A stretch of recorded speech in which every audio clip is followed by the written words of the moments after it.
Assalamualaikum warahmatullahi wabarakatuh. Kita belajar kembali pada mata pelajaran IPA. Kali ini kita akan membahas pesawat sederhana. Ini merupakan materi kelanjutan daripada usaha dan daya pada pertemuan yang terdahulu. Baiklah, kita sekarang akan masuk pada pembahasan pesawat sederhana, di mana pada pembahasan kali ini anak-anak nanti diharapkan setelah mempelajari pesawat sederhana bisa memahami, bisa mengetahui apa yang dimaksud dengan gaya atau kuasa, lengan gaya atau lengan kuasa, beban dan lengan beban, dan keuntungan mekanik. Ada beberapa pesawat sederhana yang dapat kita jumpai dalam kehidupan sehari-hari, yaitu ada tuas, ada katrol, bidang miring, roda berporos. Bagaimana cara daripada pesawat sederhana tersebut bekerja? Marilah kita simak bersama-sama uraian tentang pesawat sederhana.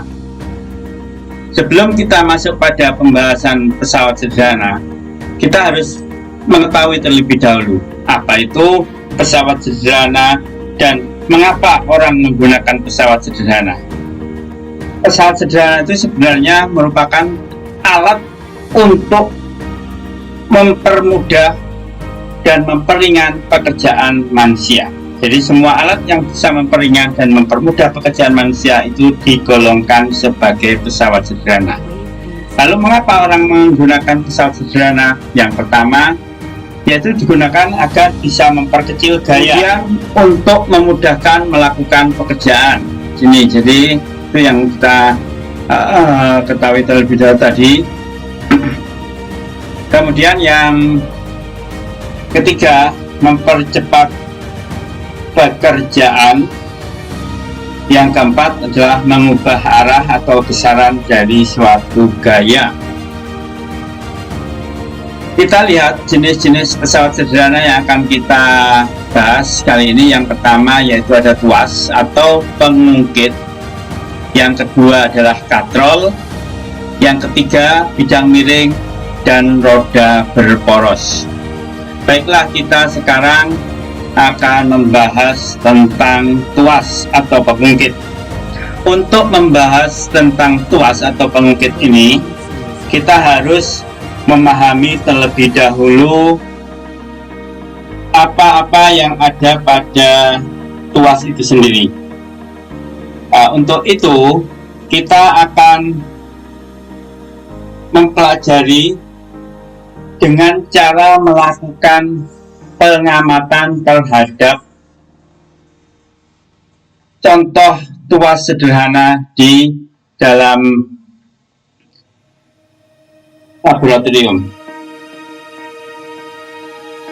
Seperti ini, kita akan melakukan pengamatan dengan alat-alat. Di sini ada steker poros, ada neraca pegas, ada beban, kemudian ada penggaris.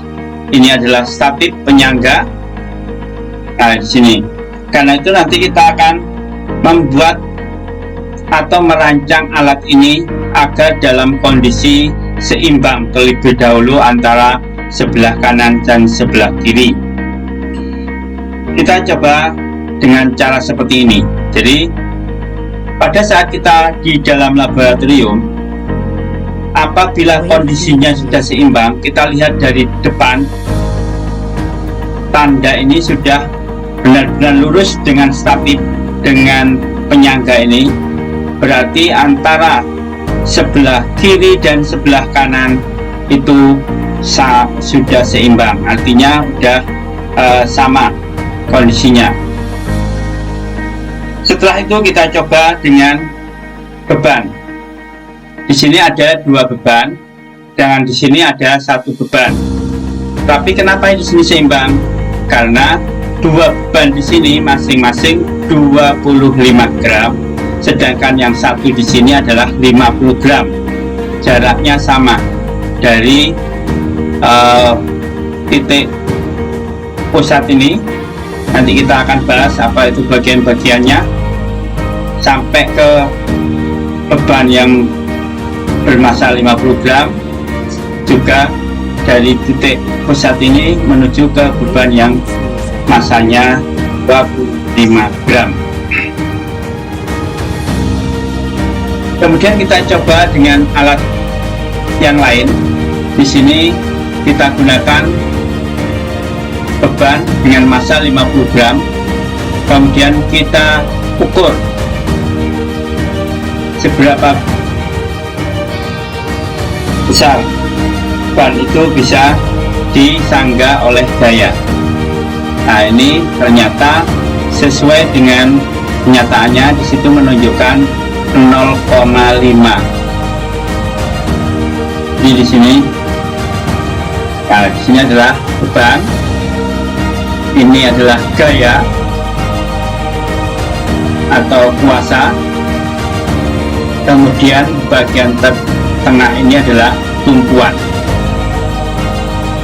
Dari tumpuan menuju beban ini ada disebut lengan beban, sedangkan dari tumpuan menuju ke gaya atau kuasa ini adalah lengan kuasa. Ini adalah bagian-bagian daripada kuas. Jadi ada beban, ada tumpuan atau titik tumpu, dan ada gaya. Ingat, untuk menentukan lengan beban selalu mengacu dari titik tumpuan. Dari titik tumpuan menuju ke beban disebut lengan beban. Dari titik tumpuan ke gaya atau ke kuasa disebut dengan lengan kuasa. Jadi acuan utamanya pada tuas adalah titik tumpu atau tumpuan. Kita coba melakukan pengamatan pada model yang pertama. Tabel pengamatan pertama, kita lihat di sini ada rancangan di mana lengan bebannya kita buat bervariasi dari 6 cm, 12 cm, 15 cm, dan 18 cm. Sedangkan beban tetap kita gunakan 1 Newton. Kemudian lengan kuasanya atau lengan gaya tetap 18 cm. Kita kembali pada model tuas tadi. Perhatikan pada alat yang kita gunakan di laboratorium, antara satu titik dengan titik yang lain ini berjarak 1,5 cm. Jadi apabila kita menginginkan nanti jaraknya 6 cm, berarti ada pada titik keempat. Apabila yang 18 cm berarti pada titik yang ke-12. Tuh, seperti pada tabel pengamatan yang akan kita gunakan di sini ada 6 cm, 12 cm, 15 cm, dan 18 cm. Baik, kita amati yang pertama, yaitu pada saat lengan bebannya 6 cm, kemudian beban yang disangga adalah 1 Newton dengan lengan beban 18 cm. Berapa hasilnya di sini? Kita coba dengan alat seperti ini. Berarti ini ada beban dengan berat 1 Newton, yaitu ada dua beban yang massanya masing-masing 50 gram kita rangkai menjadi 100 gram, itu setara dengan 1 Newton dengan berat 1 Newton. Ini kita letakkan pada jarak yang tadi yaitu 6 cm. Berarti di sini ada pada titik 1, 2, 3, 4. Sedangkan kita perhatikan lengan gayanya 18 cm, berarti pada titik ke-12. Berapa hasil yang kita peroleh di sini? Coba kita perbesar dinamometer ini. Nah, kita dapatkan di sini sebesar 0,3 Newton. Ternyata dinamometer yang ini yang menyangga di sini Kalau kita perbesar, kita mendapatkan hasil 0,3 Newton. Berarti kita tuliskan di sini 0,3 Newton pada tabel. Selanjutnya kita ubah lengan bebannya pada jarak 12 cm. Kita lihat, kita geser 12 cm di sini. Kemudian kita amati pada dinamometer. Ingat, pada titik tumpu ini harus benar-benar lurus. Kalau sudah lurus, sudah menutup daripada statif, itu berarti sudah seimbang. Jadi sama antara beban dengan kuasa. Lalu kita coba amati pada dinamometer, menunjukkan angka 0,7. Di sini 0,7, di sini 0,5, 0,6 dan 0,7 Newton. Jadi pada tabel ini kita tuliskan sebesar 0,7 Newton. Kemudian kita amati juga, kita geser lagi bebannya pada jarak 15 cm. Di sini ini lengan beban, di sini 15 cm, lengan kuasanya tetap 18 cm. Berapa di sini hasil yang kita peroleh? Ternyata menghasilkan 0,8 Newton. Tuh, kita perhatikan di sini 0,8 Newton. Kita tulis pada tabel sini 0,8 Newton. Kemudian kita geser lagi, antara lengan beban dan lengan gaya sama, yaitu sama-sama 18 cm. Seperti ini. Nih, sama-sama di tepi. Kemudian kita lihat di sini, kita amati pada bagian dinamometer. Berapa hasilnya? Kita lihat ternyata menghasilkan 1 Newton. Kita tulis di sini adalah 1 Newton. Sekarang kita perhatikan di sini. Dari hasil pengamatan tabel pertama, di mana lengan bebannya kita ubah dari pendek, semakin lama semakin panjang lengan bebannya. Sedangkan lengan gaya atau lengan kuasa tetap. Apa yang terjadi? Kita lihat di sini. Ternyata kuasa atau gaya yang diperlukan juga akan semakin besar, dari 0,3 menjadi 0,7 menjadi 0,8 dan menjadi 1 Newton. Nah, harus benar-benar perhatikan. Nah, dari pengamatan tersebut, marilah kita analisa hasilnya. Kalau kita lihat di sini bahwa apabila lengan beban itu 16, kita ambil contoh yang lengan bebannya 6 cm, kemudian bebannya 1 Newton, lengan kuasa atau lengan gaya 18 cm, kemudian gayanya atau kuasanya 0,3 Newton. Apa yang terjadi? Kita lihat 6 dikalikan 1, sedangkan sebelah kiri 18 kali 0,3. 6 kali 1 itu merupakan lengan beban dikalikan beban. Ini kita bandingkan dengan lengan gaya atau lengan kuasa dikalikan dengan gaya.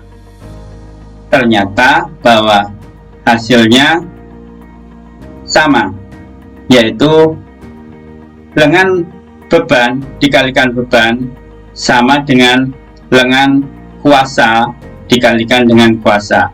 Ini merupakan konsep dasar daripada pesawat sederhana, yaitu bahwa besarnya lengan beban dikalikan dengan beban sama dengan lengan kuasa dikalikan dengan kuasa. Kalau kita kembali mengingat tentang usaha, kita perhatikan bahwa lengan ini menunjukkan satuan panjang atau perpindahan. beban menunjukkan gaya. Perpindahan dikalikan gaya itu sama dengan usaha. Artinya bahwa usaha yang dilakukan pada bagian beban itu sama dengan usaha yang dilakukan pada bagian kuasa atau gaya. Jadi pada dasarnya di pesawat sederhana itu memindahkan usaha yang dilakukan oleh beban pada usaha yang dilakukan oleh gaya atau kuasa. Jadi sama besarnya. Dalam hal ini kita bisa melihat bahwa apabila lengan gayanya, lengan kuasanya ini semakin besar, maka dari tabel tadi kita bisa lihat gaya semakin kecil. Ini kita amati model yang kedua. Konsep dasar pesawat sederhana yang kedua kita amati di sini. Perhatikan tadi bahwa yang tadi titik tumpunya ada di tengah. Nah, sekarang titik tumpu tidak lagi di tengah, ada di satu sisi di sini. Berarti kita lihat di sini. Ini titik tumpunya. Kemudian di sini ada beban, berarti ini lengan beban. Kemudian di sini ada kuasa, berarti lengan kuasa. Berarti yang di sini yang di tengah-tengah adalah bebannya. Suatu saat nanti kuasa atau gaya juga bisa di tengah. Kita perhatikan contoh yang ini. Nah, ini berarti ini titik tumpu. Ini adalah titik tumpu. Di sini ada beban, di sini ada gaya atau kuasa, dan di sini titik tumpu. Berarti kita bisa tahu di sini ada lengan kuasa, lengan gaya, dan yang di sini adalah lengan beban. Nah, jadi perhatikan, untuk menentukan lengan kuasa dan lengan beban selalu mengacu pada tumpuan atau titik tumpu. Titik tumpu menuju kuasa itu adalah lengan kuasa, titik tumpu menuju beban adalah lengan beban. Kita lihat tabel pengamatan yang kedua. Di sini bebannya kita buat bervariasi. Ada yang 1 Newton 2 kali, kemudian setengah Newton, kemudian 1,5 Newton lagi, dan 1,5. Sedangkan lengan bebannya juga bervariasi di sini. Kita lihat bervariasi dari hasil pengamatan yang seperti kita lakukan pada awal di sini. Nah, di sini berarti ini titik tumpu, kemudian ini kuasanya ada di tengah, sedangkan bebannya ada di tepi. Jadi di sini titik tumpu, kuasa, beban. Kita lihat pada lengan kuasa yang 9 cm, kemudian lengan bebannya 18 cm dengan beban 1 Newton. Berapa berarti gaya yang diperlukan di sini? Nah, ini ada, kita perbesar.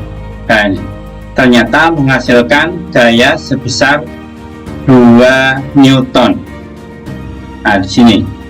Jadi pada hasil pengamatan yang pertama dengan beban 1 Newton, lengan beban 4,5 cm, lengan kuasa 18 cm menghasilkan gaya sebesar 0,2 Newton.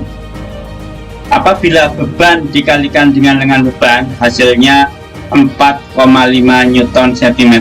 Demikian juga apabila kuasa dikalikan dengan lengan kuasa, hasilnya tetap sama, 4,5. Jadi usaha di sebelah yang dilakukan oleh beban sama dengan usaha yang dilakukan oleh kuasa. Hanya saja di sini dengan lengan kuasa yang lebih panjang dibandingkan dengan lengan beban, ternyata menghasilkan kuasa yang lebih kecil. Demikian juga pada saat kita menggunakan beban 1 Newton dengan lengan beban 18 cm, kemudian lengan kuasanya 9 cm. Kita perhatikan di sini lengan kuasanya lebih pendek dibandingkan dengan lengan beban, ternyata menghasilkan gaya yang lebih besar juga. Nah itu, ini kita perhatikan pada pengamatan yang kedua. Selanjutnya kita lihat pengamatan yang ketiga.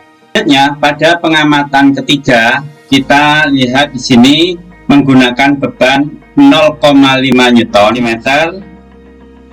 lengan kuasa 18 cm. Ini perhatikan, antara lengan beban dengan lengan kuasa kita kondisikan terbalik pada di pengamatan yang kedua, yaitu di sini lengan bebannya lebih pendek, lengan kuasa lebih panjang. Bagaimana hasilnya? Coba kita lihat hasil pengamatan itu dari uji coba seperti ini. Nah, di sini ada lengan bebannya lebih panjang, di sini 18 cm ada di tepi, sedangkan beban ada di 9 cm dengan setengah Newton. Kemudian berapa gaya yang dihasilkan atau kuasa yang dihasilkan di sini? Kita perbesar dinamometer ini, pengamatannya ternyata menghasilkan 0,25 Newton. Ini perhatikan di sini. Ini pada angka 0, kemudian di sini 0,1, di sini 0,2. Nah, ini di tengah-tengah. Berarti 0,25 Newton. Kita tuliskan pada kalau tabel yang kedua ini, kemudian kita hitung, ternyata sama hasilnya. Apabila lengan beban dikalikan dengan beban menghasilkan 4,5 Newton cm, sedangkan kuasa dikalikan dengan lengan kuasa menghasilkan 4,5 Newton cm. Kemudian kita rubah, yang tadinya bebannya 0,5 Newton kita jadikan 1,5 dengan kondisi yang sama, yaitu lengan bebannya 9 cm, lengan kuasa 18 cm. Bagaimana hasilnya? Kita lihat pengamatan berikutnya. Nah, di sini kita rangkai ada 3 beban di sini karena masing-masing masanya 50 gram. 50 gram berarti di sini ada 150 gram setara dengan 1,5 Newton. Kemudian bagaimana hasil daripada dinamometer yang di sini? Kita perbesar, akan menghasilkan 0,75 Newton. Ini perhatikan, di sini ada 1, di sini ada 0,5. Nah, ini 0,6, 0,7 ada di tengah-tengah. Ini berarti menunjukkan 0,75 Newton. Kita tuliskan di dalam tabel ini 0,57 Newton. Kemudian kita kalikan antara beban dengan lengan beban menghasilkan 13,5 Newton cm. Kuasa dengan lengan kuasa juga menghasilkan besar yang sama. Ini menunjukkan bahwa usaha yang dilakukan pada bagian beban sama dengan usaha yang dilakukan pada bagian kuasa. Hanya saja di sini pada bagian kuasa dapat memperkecil gaya, di mana beban yang diangkat 1,5 Newton, bagian kuasa hanya mengeluarkan gaya sebesar 0,75 Newton. Selanjutnya, pengamatan yang kelima itu akan menghasilkan angka 2,0 Newton dengan beban 0,5, kemudian lengan bebannya 18 cm, lengan kuasa 4,5. Di sini karena apa? Lengan bebannya itu lebih panjang dibandingkan dengan lengan kuasa, sehingga kuasa menghasilkan nilai yang lebih besar. Jika kita bandingkan usaha yang dilakukan oleh kuasa dan usaha yang dilakukan oleh beban tetap sama, yaitu 9 Newton cm, sedangkan usaha yang dilakukan oleh kuasa juga 9 Newton cm. Terakhir, pada pengamatan ke-6 kita gunakan beban dengan besar 1,5 Newton, lengan beban 18 cm, lengan kuasa juga 18 cm, ternyata menghasilkan daya tetap 1,5 Newton juga, sehingga diperoleh usaha pada bagian beban itu adalah 20 Newton cm, usaha yang dilakukan pada bagian kuasa juga sama, 27 Newton cm.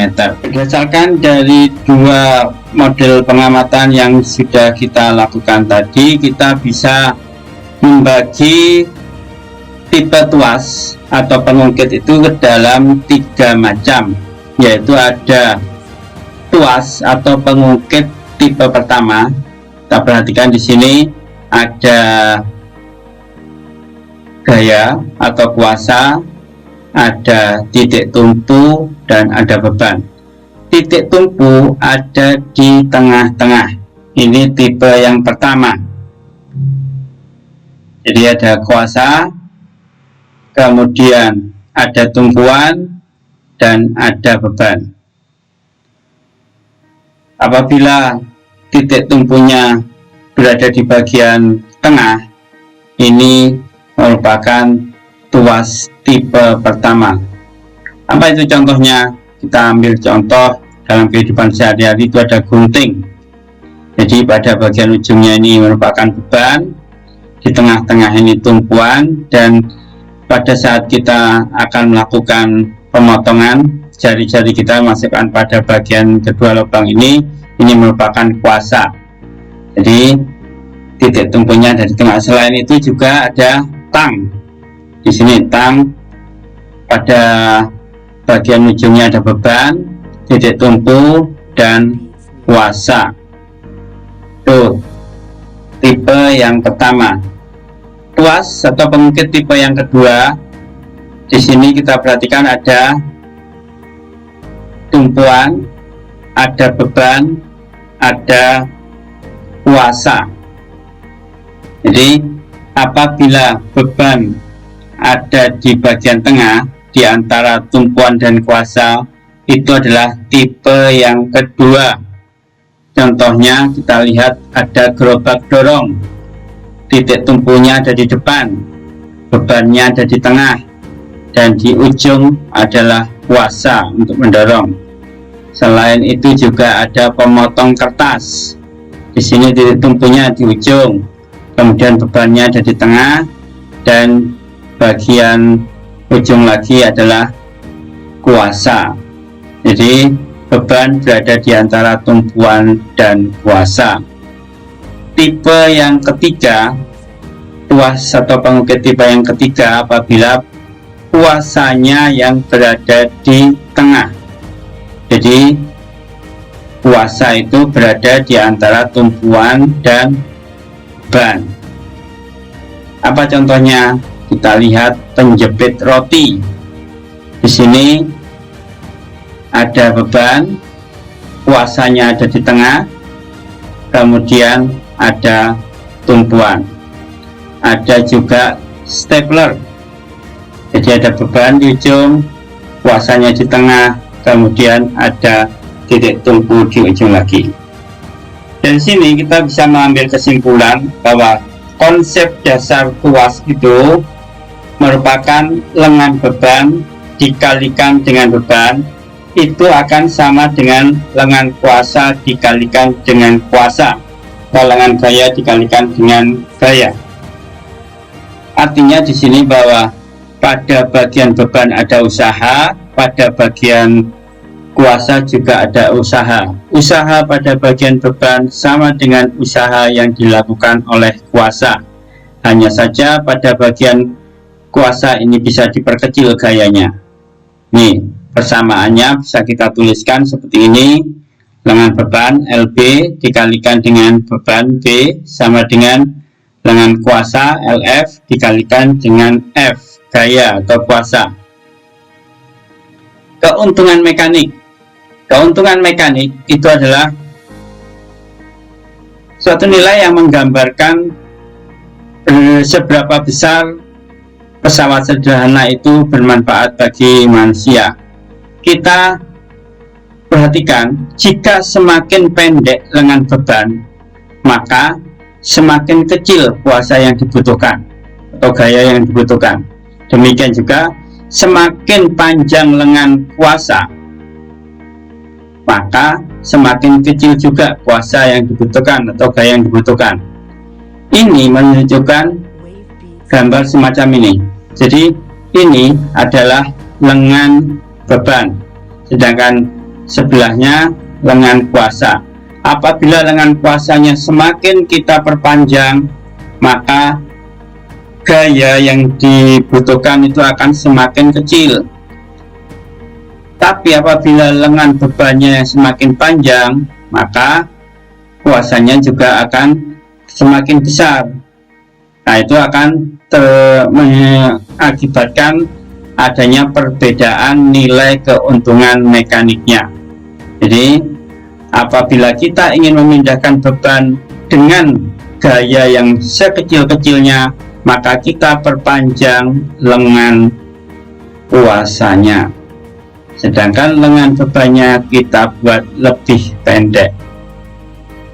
Karena keuntungan mekanik itu bisa dihitung dengan cara beban dibandingkan dengan kuasa, atau beban dibandingkan dengan gaya, B dibanding dengan F, atau bisa dengan cara bahwa keuntungan mekanik itu lengan gaya dibanding dengan lengan beban, atau LF banding LB. Ingat, perhatikan di sini.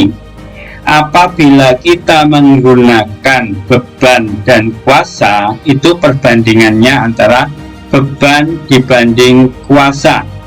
Tetapi apabila kita menggunakan lengan, maka lengan kuasa dibanding dengan lengan beban. Sebalik sini. Karena di sana kita sudah mengetahui persamaan bahwa lengan beban dikalikan beban sama dengan lengan kuasa dikalikan dengan kuasa, sehingga konsep dasar keuntungan mekanik itu pada dasarnya adalah kita peroleh dari perbandingan antara beban dan kuasa. Semakin besar nilainya, maka semakin bermanfaat pesawat sederhana tersebut. Karena itu kita lihat di sini ada kriteria keuntungan mekanik. Jika keuntungan mekaniknya itu lebih kecil daripada 1, maka pesawat sederhana tersebut tidak berguna. Kenapa? Karena di sini gaya yang dikeluarkan lebih besar daripada beban yang akan kita angkat. Tuh. Berikutnya, jika keuntungan mekaniknya sama dengan 1, maka pesawat sederhana tersebut tidak memiliki dampak apapun terhadap perubahan gaya. Hal ini hanya dipergunakan untuk mengubah arah gaya. Itu nanti kita bahas pada katrol. Kemudian jika keuntungan mekaniknya lebih dari 1, maka pesawat sederhana tersebut bermanfaat. Artinya bahwa besarnya gaya yang dikeluarkan itu lebih kecil dibandingkan dengan beban yang kita angkat.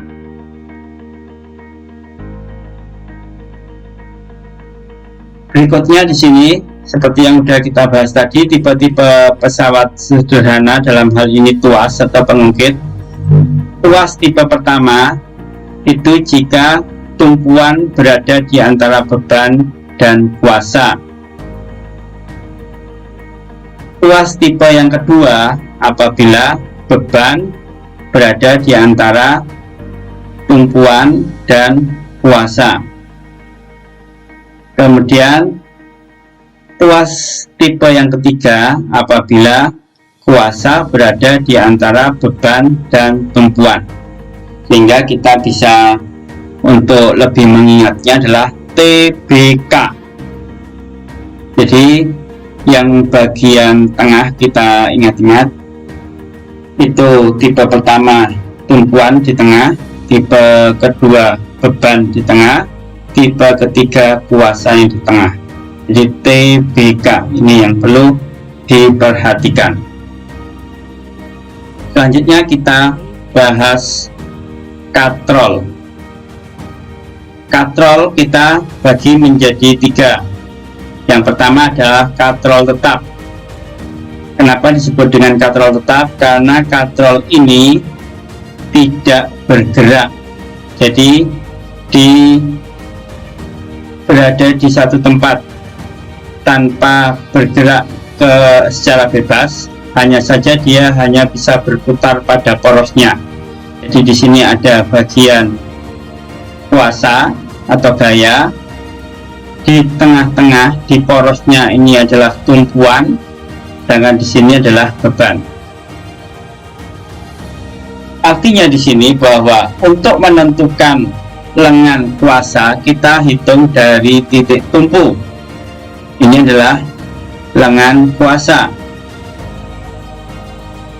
Sedangkan dari titik tumpu menuju beban adalah lengan beban.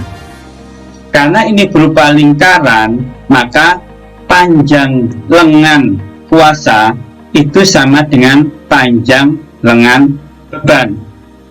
Artinya di sini bahwa keuntungan mekaniknya kalau kita gunakan tadi, yaitu lengan gaya, lengan kuasa dibandingkan dengan lengan beban, itu sama dengan jari-jari dibanding dengan jari-jari.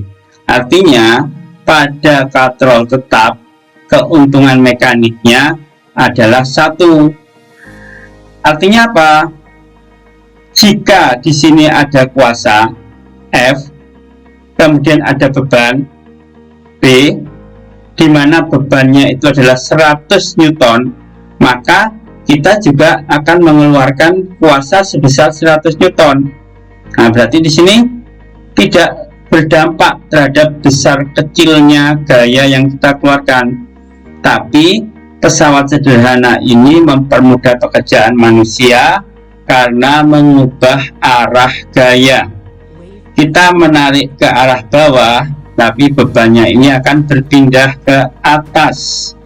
Salah satu contoh itu adalah penggunaan pada pengambilan air dari dalam sumur menggunakan ember, itu mengubah arah gaya.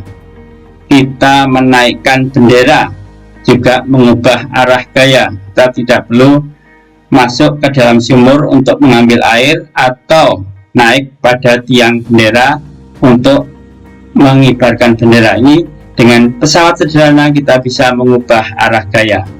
Meskipun di sini keuntungan mekaniknya 1, tadi tetap dipergunakan.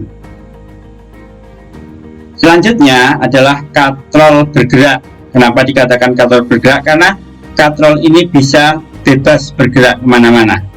Dia bisa naik, turun, ke kanan atau kiri. Karena pada bagian katrolnya sendiri tidak terikat pada satu titik, hanya pada ujung tali yang terikat, sedangkan di bagian poros dihubungkan dengan beban. Maka di sini akan terdapat titik tumpunya ini ada pada bagian yang terhubung dengan tali. Artinya bahwa di sini lengan bebannya itu adalah jari-jari, lengan kuasanya adalah diameter, karena 2 kali jari-jari.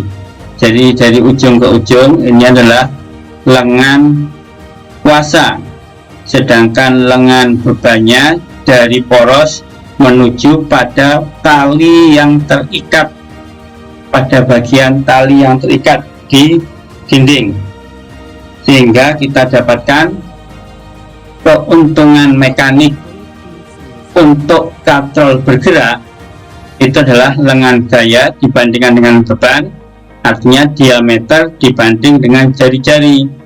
Diameter sendiri itu 2 kali jari-jari, sehingga keuntungan mekanik katrol bergerak itu sama dengan 2.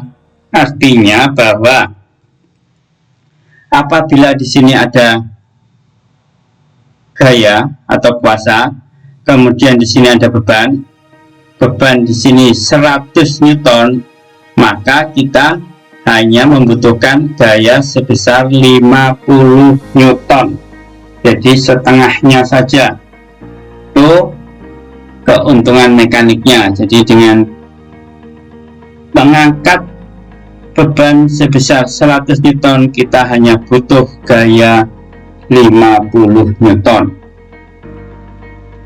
Jenis yang ketiga adalah katrol majemuk atau takal, atau ada orang yang menyebutkan dengan sistem katrol. Kita lihat contoh di sini ada 3 katrol. 3 katrol dihubungkan dengan tali pengait. Keuntungan mekanik daripada katrol majemuk atau takal ini tergantung daripada jumlah katrol atau jumlah tali pengait.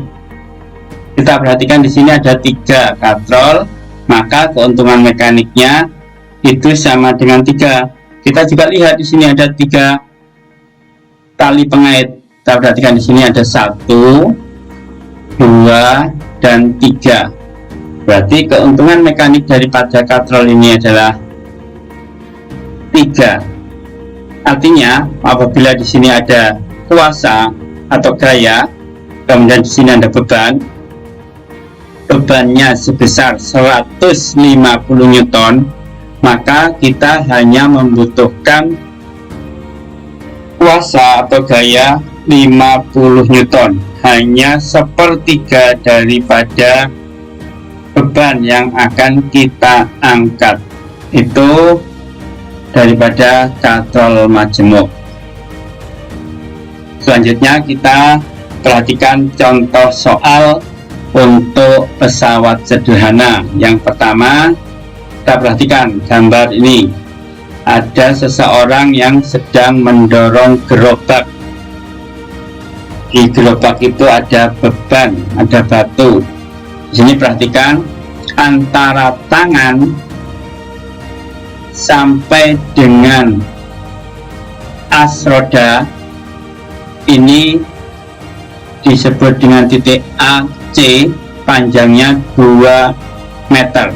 Artinya di sini bahwa ini tangan orang ini merupakan gaya atau kuasa, sedangkan poros roda gerobak dorong ini adalah titik tumpu. Maka dari titik A ke C ini merupakan lengan kuasa. Dalam data di soal ini, selain lengan kuasa diketahui adalah panjang titik dari titik A ke titik B, itu panjangnya 1,5 meter. Dari titik A ke titik B ini bukan lengan beban. Perhatikan, karena ini menghitungnya dari kuasa ke beban. Nah, maka kita perhatikan, karena AC itu adalah 2 meter, AB 1,5 meter, maka kita bisa mengetahui bahwa BC ini panjangnya 0,5 meter. Artinya bahwa lengan bebannya 0,5 meter. Dari soal ini ditanyakan gaya maksimum yang dimiliki oleh pendorong gerobak adalah 7.500 Newton. Berapakah beban maksimum yang mampu diangkut?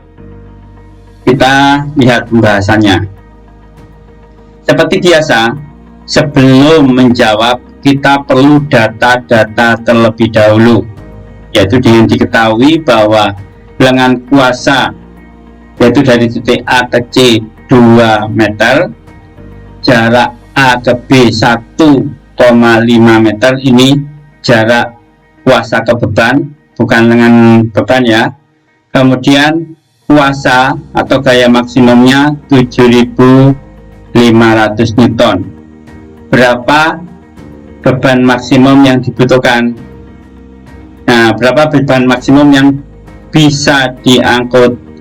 Kita lihat di sini, persamaan daripada tuas, lengan beban kali beban sama dengan lengan kuasa dikalikan dengan kuasa, itu sama dengan 0,5 meter.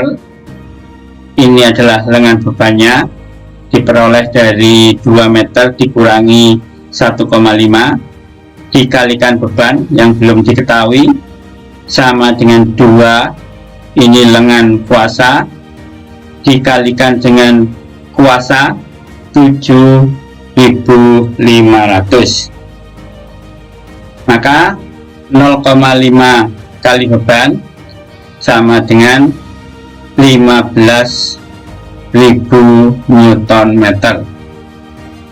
Dengan demikian, beban maksimum yang mampu diangkat adalah 30.000 Newton, diperoleh dengan cara 15.000 Newton meter dibagi dengan 0,5 meter, artinya ini hasilnya adalah 30.000 Newton.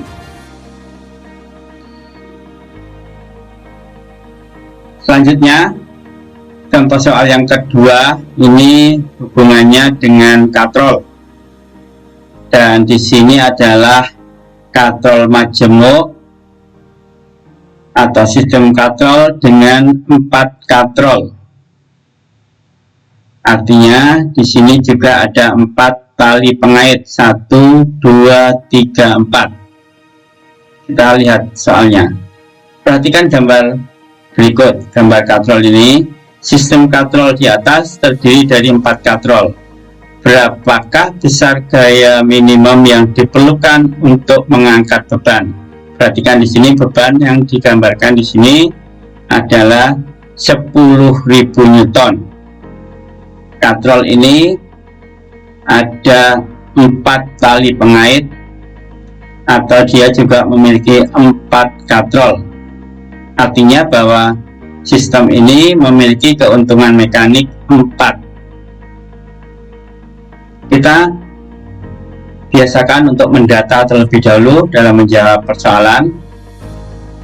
Yang pertama di sini diketahui katrol dengan keuntungan mekanik 4, beban 10.000 Newton. Yang ditanyakan adalah gaya atau kuasa yang dibutuhkan. Berapakah itu? Kita lihat bahwa keuntungan mekanik itu diperoleh dengan cara beban dibanding dengan gaya. Keuntungan mekaniknya sendiri 4, bebannya banding gaya. Keuntungan mekaniknya sendiri adalah 4, bebannya 10.000 Newton, gayanya belum diketahui, maka gaya dapat dicari dengan cara 10.000 Newton dibagi dengan 4 sama dengan 2.500 Newton. Artinya bahwa beban yang beratnya 10.000 Newton jika diangkat menggunakan sistem katrol yang jumlahnya 4, maka membutuhkan gaya sebesar 2.500 Newton. Berarti sama saja dengan cara bahwa gaya atau kuasa itu bisa dicari dengan cara 1/1 km dikalikan dengan beban. Karena di sini km-nya adalah 4, berarti 1/4 kali 10.000. Berarti diperoleh 2.500 Newton. Demikian pembahasan untuk pesawat sederhana tentang tuas dan katrol. Selanjutnya nanti pada pertemuan yang akan datang kita akan membahas bidang miring dan roda berporos. Selalu giat belajar dan semangat dalam belajar. Terima kasih, sampai jumpa pada pertemuan yang akan datang. Wassalamualaikum warahmatullahi wabarakatuh.